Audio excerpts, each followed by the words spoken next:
Bueno, vamos a ver entonces cómo es el proceso de administración de portafolios. Vamos a arrancar con una pequeña introducción. Después vamos a ver en sí, digamos, cómo es el proceso por el cual se construye y se administra un portafolio profesionalmente. Y otro de los objetivos también es ver qué son las cosas que se toman en cuenta, que se tienen en cuenta al momento de diseñar un portafolio, tanto los objetivos como las limitantes a la hora de diseñar un portafolio de inversión, y después la dinámica del proceso. Todo esto tiene que ver, digamos, con una, digamos, una parte fundamental de lo que es la disciplina de administración de inversiones, ¿no? Bueno, en primer lugar entonces, ¿qué es esto del proceso de administración de portafolios, ¿no? ¿Por qué hay un proceso y por qué se tiene que administrar un portafolio? Entonces, en general lo que se entiende por un proceso de administración de portafolios es una serie integrada de pasos que se lleva a cabo de una manera consistente para crear y mantener un portafolio que responde a los objetivos planteados por un cliente. Bueno, lo primero que tiene que hacer uno de los primeros pasos que se intentan en un proceso de administración de portfolios es la creación de la declaración de política de inversiones. ¿Qué es esto? Bueno, es un documento inscrito que contiene los objetivos, es decir, cuáles son mis objetivos de inversión en términos absolutos o en términos relativos, y por otro lado, cuál es mi tolerancia al riesgo, cuánto riesgo estoy dispuesto a aceptar para lograr los objetivos de inversión que tenía, digamos, que planteé anteriormente. Todo esto en qué horizonte de tiempo, ¿no? Y bueno, obviamente esta declaración por la política de inversión es uno de los componentes principales del servicio de administración de inversiones. Siguiendo entonces un poco con los componentes del proceso de administración de portafolios, tenemos un poco, bueno, cuál es el objetivo de administrar activos a través de prácticas que tienen que ver con la administración de portafolios. Tiene que ver más que nada con tomar los activos como parte de un todo, es decir, considerar las interrelaciones que hay entre cada uno de los activos y entre cada uno de sus rendimientos, y no como manejando activos separados. Esto básicamente tiene que ver con la teoría moderna de portafolios, o la Modern Portfolio Theory, que bueno, fue uno de sus principales precursores fue Harry Markowitz, que en 1952 propuso este enfoque, y que también fue un ganador del premio Nobel, que junto también con Jack Traynor y William Sharpe, también ganador del premio Nobel, fueron los que fueron dando forma a lo que es la teoría moderna del portafolio, que lo que hace es hacer un uso eficiente del riesgo. Es decir, analizar las interrelaciones o las covarianzas y correlaciones que hay entre cada uno de los rendimientos de los activos de un portafolio para poder minimizar el riesgo y maximizar el retorno. Entonces, vamos a ver un poco qué quiere decir digamos, minimizar el riesgo y cómo se define el riesgo bajo la teoría moderna del portafolio, ¿no? Entonces, encontramos que el proceso de la administración de portfolios consta de tres etapas. La primera etapa, que es el planeamiento, es decir, la definición de los objetivos de inversión, la declaración de la política de inversión, que era un poco el documento que hablábamos antes, en donde se establece cuál es el retorno objetivo y cuáles son los riesgos, o la tolerancia al riesgo que tiene cada uno de los inversores. Después, también se tienen que entender cuáles son las expectativas de ese inversor, es decir, sus expectativas son realistas, son irrealistas, están en línea con el riesgo que se quiere correr. Y por último, definir también en la etapa de planeamiento cuál va a ser la alocación estratégica de activos, es decir, en base a esos objetivos, cuáles van a ser los activos que van a constituir el portafolio. El segundo paso del proceso de administración de portafolios tiene que ver con la ejecución, es decir, con ir, digamos, consolidando estas posiciones de activos y además ir optimizando los portafolios, es decir, bueno, básicamente cuidando de mantener las proporciones establecidas en la declaración de la política de inversión. Y por último, el feedback, digamos, que es el monitoreo constante y el rebalanceo, junto con la evaluación de performance, que bueno, eso se define también digamos, en esta etapa de cada cuánto se van a revisar cada cuánto se van a revisar el proceso, o cada cuánto se van a revisar el rendimiento de la administración de este fondo, ¿no? Bueno, vamos entonces a la primera, digamos, etapa del proceso de administración de portafolios, que es el planeamiento. Entonces, el planeamiento de un portafolio. ¿Cuáles son los componentes del planeamiento del portfolio? Bueno, entonces lo primero que hacemos es identificar y especificar. Básicamente, ¿qué identificamos? ¿Cuáles son los objetivos de inversión tanto en cuanto a retorno, es decir, cuánto quiero ganar, un 10%, un 20% en términos absolutos, o relativos, eso ya lo vamos a ver más adelante. ¿Y cuál es el riesgo? ¿Cuál es el riesgo al cual me quiero someter? Riesgo entendido como la volatilidad, es decir, cuánto puede ir para arriba o para abajo el rendimiento, digamos, del portfolio. Y bueno, otra parte muy importante también de lo que tiene que ver con identificar y especificar es las limitantes. Ok, ¿cuáles son las restricciones a las cuales está expuesto el inversor para poder, digamos, cuáles son las limitantes a las que está expuesto para poder diseñar un poco mejor esa alocación de activos, ¿no? Entonces, por un lado tenemos las externas, que pueden tener que ver con temas impositivos, con temas legales, con temas regulatorios, y por otro lado tenemos las internas, que tienen que ver con las necesidades de liquidez, es decir, el horizonte de tiempo y las circunstancias especiales que pueden haber en cada uno de los inversores particulares o en los fondos institucionales que también pueden, digamos, requerir de este servicio. Bueno, una vez que tenemos, digamos, la primera etapa cerrada, identificamos y especificamos cuáles son los objetivos de inversión y los limitantes, digamos, lo que se hace es crear un documento que es la Declaración de Política de Inversión,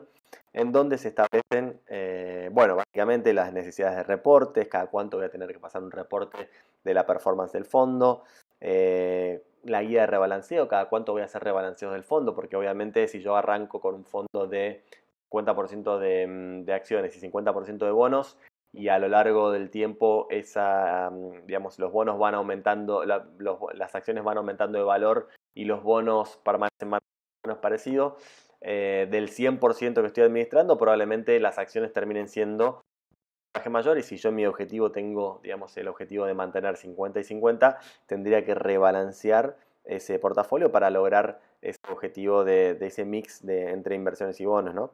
Entonces después otra cosa de las que se tiene en cuenta también es la frecuencia de comunicaciones, cada cuánto voy a comunicar los distintos eventos que pueden afectar al fondo, cuáles van a ser los management fees o el manager fees, uno de los esquemas más comunes de management fee en lo que es el mundo de hedge funds y administración de fondos.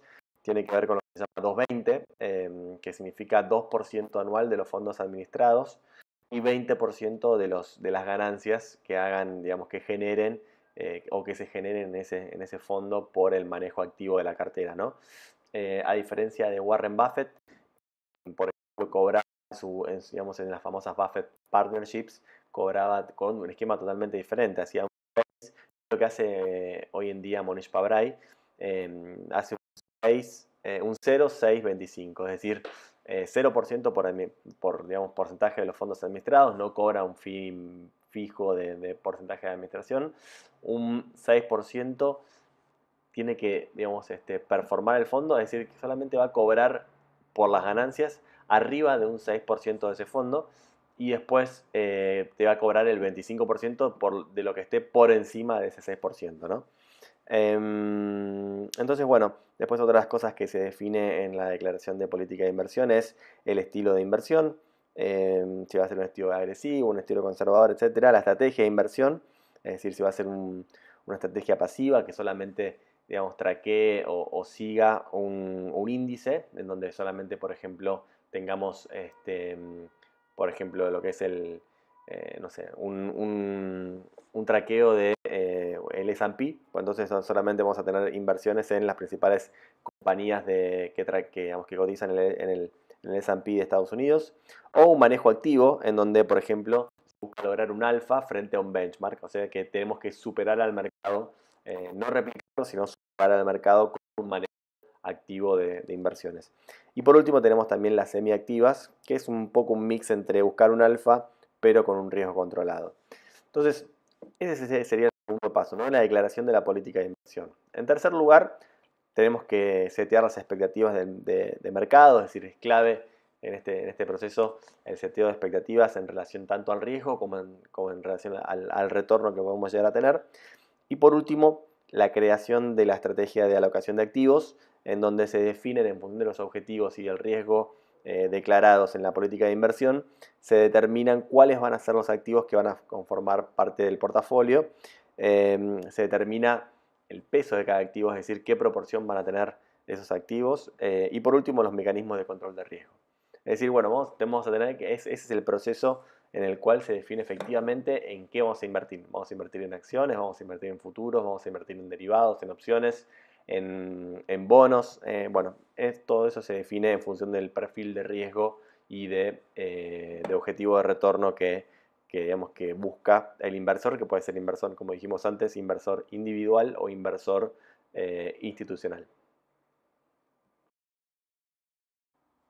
Bueno, seguimos ahora entonces con el paso de lo que es la ejecución. Bueno, acá bastante simple.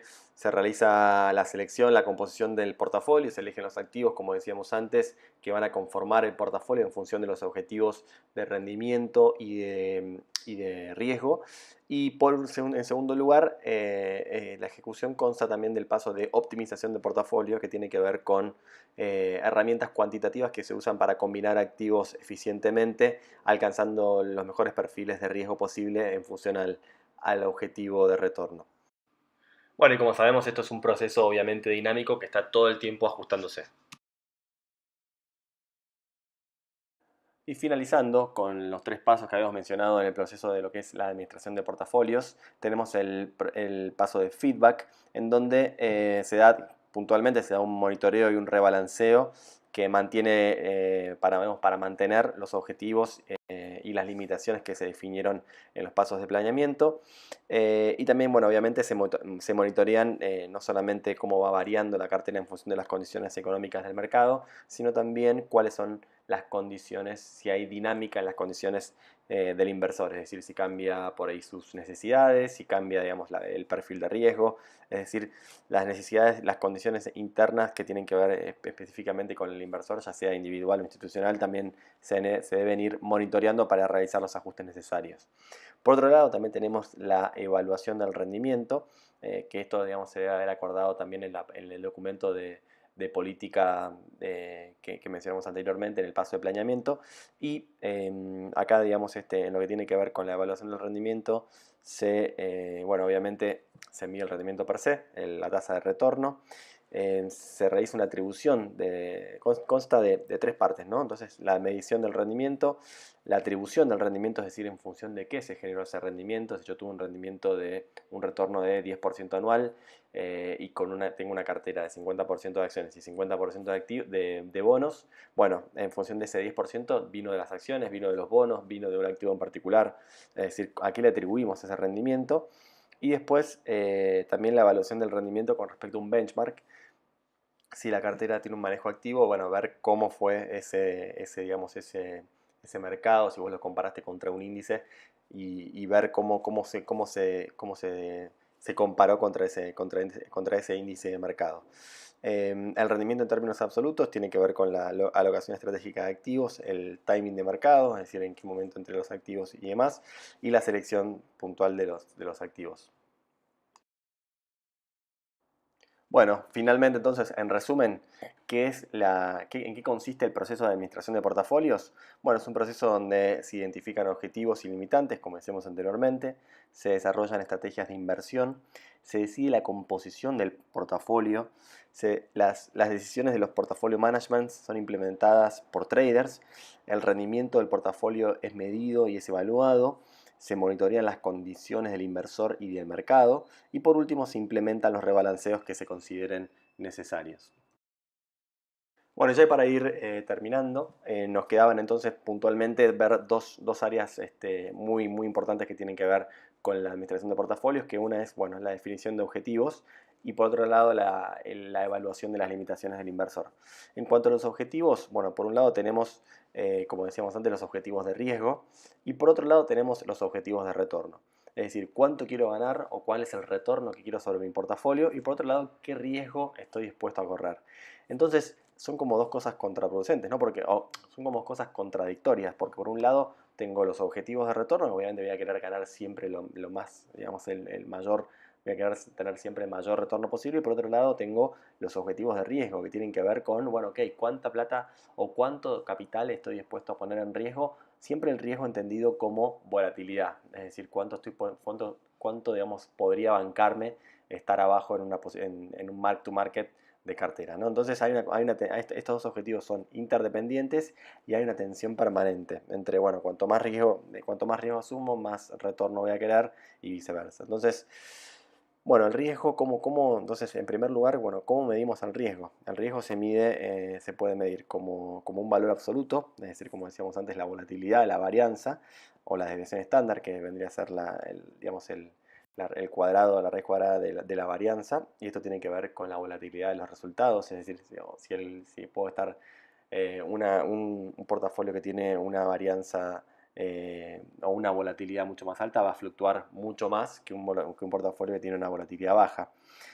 O por otro lado se puede medir el riesgo como un riesgo relativo que tiene que ver con un error de traqueo, es decir, bueno, qué tan lejos estuve del índice que estuve traqueando o del índice de mercado que venía traqueando en relación digamos, al objetivo del portafolio.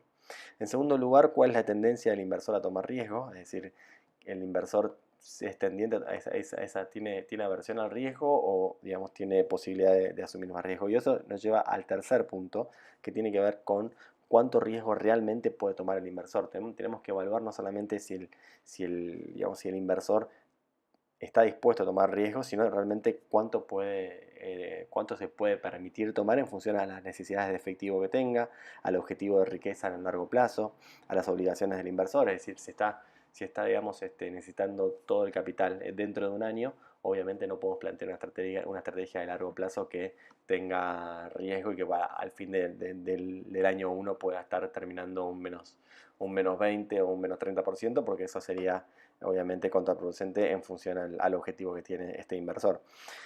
En cuarto lugar, bueno, ¿cuánto riesgo está dispuesto a soportar? La tolerancia al riesgo. Ver qué tan tolerante es. ¿Cuáles son los objetivos específicos de riesgo? Ok, tengo un objetivo de volatilidad de riesgo. Digamos, ok, estoy dispuesto a permitir que la cartera fluctúe en un menos 10%. Ese es otra cosa a tener en cuenta. Y por último, ¿cuál va a ser la alocación de riesgo de inversor? Cuánta volatilidad voy a estar dispuesto a asumir en cada uno de los activos a los que voy a estar expuesto. Y en segundo lugar, bueno, tenemos los objetivos de retorno, es decir, en primer lugar entender cómo vamos a medir el retorno, ese es el retorno total, medido como la ganancia de capital, es decir, cuánto se aprecia. Si compré una acción a 100, si al fin de año está a 120, obviamente gané un 20%, pero eso además habría que sumarle los dividendos en el caso de una acción. Si tengo un bono, bueno, también se toma en cuenta el bono, el precio del bono al fin del periodo, más los intereses o los cupones pagados. Eso, digamos, es el retorno total del portafolio. Por otro lado, también tenemos que acordarnos de medir si va a ser absoluto o va a ser relativo. Si va a ser relativo significa que lo voy a comparar contra un índice y no voy a medir el retorno, digamos, absoluto. Ok, subió 10%, si el índice contra el cual estaba comparando subió 20%, es un mal retorno, ¿no? Y por otro lado, entonces, en segundo lugar, ¿cuál es el retorno que pide el inversor? O sea, una vez que estamos de acuerdo en qué vamos a medir, bueno, cuánto quiere pedir el inversor, y por otro lado, cuánto retorno sobre la inversión necesita el inversor en promedio. Es decir, si durante todo el periodo que tenga, al cual va digamos, estar expuesto este inversor, bueno, ver cuál es el retorno promedio que está demandando. Y por otro lado, si tiene un objetivo específico de retorno, es decir, un retorno anual en números específicos. Entonces, eso sería un poco, digamos, las dos cosas las dos partes de la sección de objetivos, es decir, primero definir un objetivo. Generalmente a veces se define primero el objetivo de retorno y después el objetivo de riesgo, pero son dos cosas que van siempre de la mano. Bueno, finalmente tenemos entonces, íbamos a ver las limitantes. Por un lado teníamos los objetivos y por otro lado, bueno, cuáles son las limitantes o los límites que tiene ese inversor a la hora de invertir. En primer lugar, bueno, entonces tenemos el tema de la liquidez a tener en cuenta. Es importante tener en cuenta las necesidades de efectivo, las necesidades de cash que pueda tener ese inversor, que las necesidades de efectivo se definen como el exceso de las contribuciones o el ahorro que puede tener ese inversor, ¿no? Entonces siempre hay un riesgo de liquidez, es decir, es el riesgo de la pérdida digamos, ese riesgo de pérdida por la liquidación de activos. Es decir, si yo tengo que vender un activo mañana y no hay compradores, ese activo va a tener poca liquidez y por lo tanto para que aparezca un comprador seguramente lo tenga que rebajar o tenga que ofertar un precio muy barato o muy bajo para que realmente algún inversor pueda comprar. Entonces hay un riesgo de liquidez que siempre hay que tener en cuenta a la hora de planificar cuáles van a ser las necesidades de efectivo de ese inversor. Después hay un horizonte de tiempo, obviamente, que tiene que ver, bueno, en cómo influye. Esto va a influir en la habilidad para tomar riesgo, en qué periodo estoy mirando para obtener los retornos que quiero obtener, cómo influye el tiempo en la alocación de los activos y cómo influye un horizonte de tiempo en multietapas en la alocación de los activos. Es decir, si esa persona o ese inversor o esa institución va a tener necesidades de fondos diferentes a lo largo del tiempo, también hay que tenerlo en cuenta.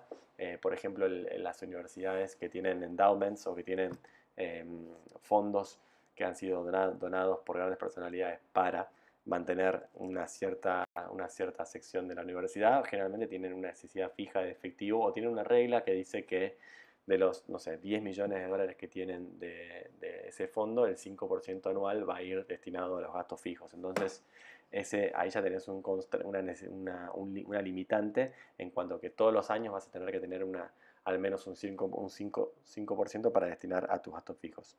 Después, por otro lado, hay que ver también los temas impositivos, obviamente que eso influye en la planificación, obviamente la política impositiva del país de residencia. Y por otro lado, el marco legal y regulatorio que tiene que ver con factores externos, leyes, cuándo se declara que una persona es residente en un país, cuándo no, etcétera, etcétera. Y por último, también tener en cuenta las circunstancias especiales a las cuales puede pertenecer un inversor, que son únicas a cada uno de los inversores. Bueno, y con eso ya tenemos, digamos, un panorama completo de lo que tiene que ver con la administración de portafolios o con el proceso de administración de portafolios, que bueno, es una parte muy importante de lo que es el manejo de inversiones.